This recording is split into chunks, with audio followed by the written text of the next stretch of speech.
कि कर्म से ही प्रारब्ध बनती है, क्योंकि भगवान श्री कृष्ण श्रीमद् भगवद गीता में अर्जुन से यही कहते हैं, पहले कर्म नहीं करना, क्यों नहीं करना उससे पहले ये तो जान लो कि प्रारब्ध क्या है, कि तुम जो कर्म करोगे उसी से प्रारब्ध बनेगा।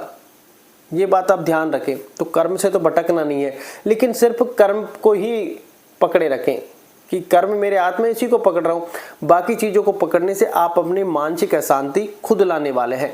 कमर क्यों टूटती है? क्योंकि हमारे अंदर मानसिक अशांति है। बार बार हमें अब फेलियर का डर लग रहा है, हम लाइफ में अनसक्सेस हो रहे हैं, अब हम उनको पकड़ेंगे ही नहीं, तो हमें उन चीज़ों का डर ही नहीं है, और वो हमारी चीज़ों में कहें कि सफलता अर्जित होने लग जाती है, क्योंकि हमने उन चीज़ों को पकड़ा ही नहीं है। ये बात मैं आपको लाइफ का एक्सपीरियंस के आधार पर बता रहा हूँ कि इन चीज़ों को पकड़ो ही मत, क्योंकि पकड़ने से हमें मिल नहीं रही। जीवन में कोई व्यक्ति दुख चाहता है, नहीं चाहता फिर भी आता है, असफलता कोई चाहता है फिर भी आती है। तो ये बात आप ध्यान रखें कि आप कितनी कठोर मेहनत कर लें, वहाँ पर आप ये ना सोचें कि बहुत बार होता क्या है, कठोर मेहनत करके हम फल को अपने अनुसार प्राप्त करना चाहते हैं। ये आप बहुत बहुत बहुत कोई बिरला ही ऐसा है जो मेहनत करके उस फल को प्राप्त कर लेता है, जब दैवीय शक्ति उसके लिए काम करने लग जाती है। बाकी मेहनत आप करते हैं, प्रारब्ध कर्म के अनुसार थोड़ा फल है तो थोड़ा फल मिलता है, ज़्यादा फल है तो कम मेहनत में भी बहुत अधिक फल मिलता है। ऐसा बहुत सारे एग्जाम्पल है, सोशल मीडिया पर तो भरे पड़े हैं। ये बात आप ध्यान रखें कि मेहनत से आप सोच रहे हैं कि आप अपने अनुसार फल प्राप्त कर लेंगे, तो ये तो शायद इम्पॉसिबल जैसा टास्क हो जाता है। ऐसा नहीं कि हम किसी को कहें कि वो कहते हैं मिसगाइड कर रहे हैं, या फिर कहें कि किसी को नेगेटिव थॉट दे रहे हैं, नहीं। ये लाइफ की वो यात्रा हम आपको शेयर कर रहे हैं जिससे आपको मानसिक शांति लेनी है। क्योंकि आज के ज़माने में हो क्या रहा है, 100% लोगों में से 90% लोगों की कमर टूट रही है। लोग डिप्रेशन में जा रहे हैं, चिंता में जा रहे हैं, स्ट्रेस में जा रहे हैं, तनाव में जा रहे हैं। तो उनको जाने की आवश्यकता नहीं है, क्योंकि वो जो फल है वो आपके हाथ में नहीं है, वो आपके भाग्य प्रारब्ध कर्म के अनुसार आपके प्रारब्ध में लिख दिया गया है। मान लो आप 2025 में तैयारी कर रहे हैं, 2027 में आपकी गवर्नमेंट जॉब लगनी है, तो 25 में आप मान लो पहले ही एग्जाम में फेल हो गए, आपकी मानसिक अशांति बढ़ गई। फिर दूसरे में फेल हो गए, और ज़्यादा आप डिस्टर्ब हो गए।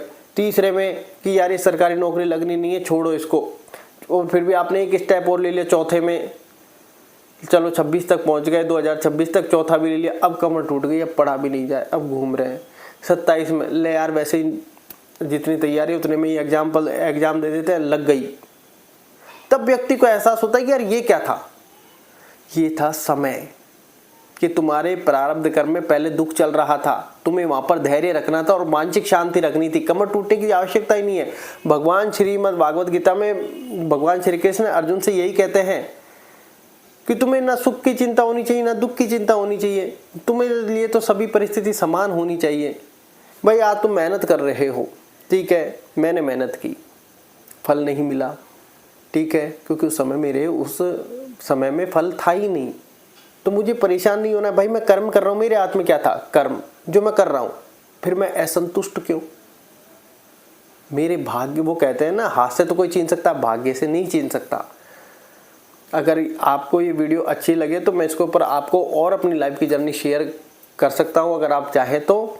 बाकी आपको लगे ये किसी को नेगेटिव थॉट्स के लिए या फिर कहें कि किसी को परेशान करने के लिए, ऐसा कुछ नहीं है। ये लाइफ की सच्चाई क्या है कि हम परेशान उन चीज़ों को लेकर हैं जो हमारे हाथ में नहीं है। इसको स्वीकार करो कि हम परेशान सिर्फ उसी चीज़ के लिए हैं जो हमारे हाथ में है। कर्म वो तो हम कर रहे हैं, परेशान उसके लिए जो हमारे अनुसार नहीं मिल रहा है, लेकिन वो प्रारब्ध के अनुसार मिलेगा।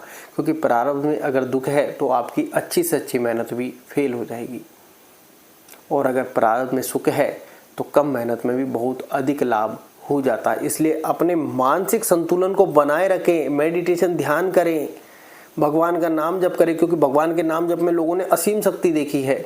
मेडिटेशन ध्यान से आपका मन शांत होगा, और मन शांत है तो फिर आपका पूरा फोकस कर्म पर टिक जाता है। और जब आप इसी को पकड़ेंगे, उन सब चीज़ों को नहीं पकड़ेंगे, आप यकीन मानिए इतने एक्सपीरियंस और इतने एग्जाम्पल्स को, ओपिनियंस को लेकर इस हालात पर मैं आपको कह रहा हूँ कि कर्म को पकड़ लो, बाकी सबको छोड़ दो। आप देखोगे दुगनी रफ्तार से आपको सफलता मिल रही है, क्योंकि आपने उन चीज़ों को पकड़ा ही नहीं है।